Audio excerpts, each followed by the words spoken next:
Fashion. Beyond the runways, meet today's influential fashion designers that set the trends.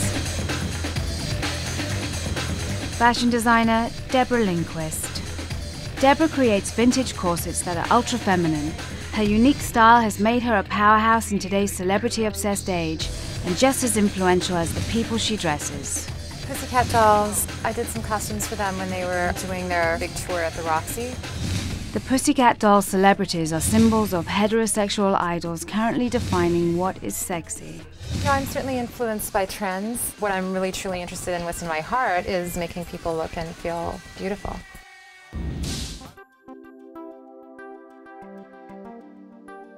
They call me the sexy eco-designer. It's not me personally, it's my clothes. But I do make clothing that's a little bit more cutting edge. I really love using recycled materials and vintage fabrics in my designs, kimono fabrics, sari fabrics, silk scarves, and the cashmere, of course, is my #1 recycled material. The challenge has been for people to understand that you can buy a sweater from me, but it's going to be slightly different than the next sweater. So initially I would get stores calling me up saying, I don't understand why the dye lots are so different in these sweaters. And I had to explain, well, they're all different sweaters. They're recycled. So I decided to call them reincarnated. I thought, well, that's a better word, and I want people to know that it came from somebody else who wore it at some point, and it's not a negative thing. But I think that the ultimate consumer really enjoys that part of it, because then you can actually wear something that you don't see walking down the street on many, many people. I've dressed people like Gwen Stefani, Keisha Cole, Pink. I met Sharon Stone recently, and she wore my sweater out when she was taking her baby out.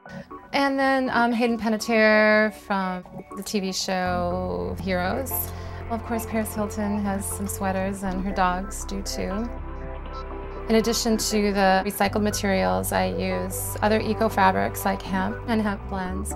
I like using organically grown cotton and other fabrics that are grown without pesticides, because I think it's very important to take pesticide out of our environment. It's very toxic to human beings and living things.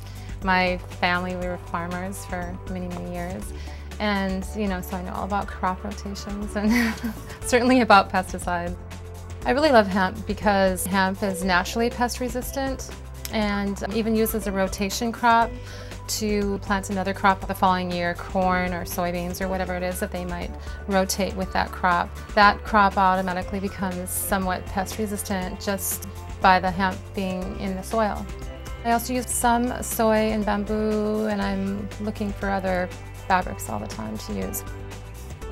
I recently found some piece silk. In the processing of the silk, they allow the silkworms to manifest into moths. So they allow them to go through their metamorphosis, and so no living thing is injured in making silk. I think that there's more variety now than there was when I started, and I think that's because of the demand, for one thing. I think the consumer is really more interested in buying something that's eco-conscious.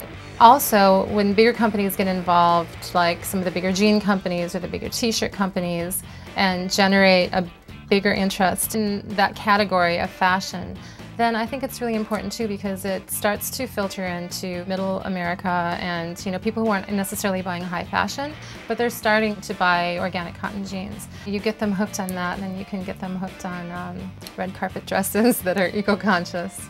I think that globally people are really interested in what's going on in the fashion world and how it can actually contribute to a healthier environment.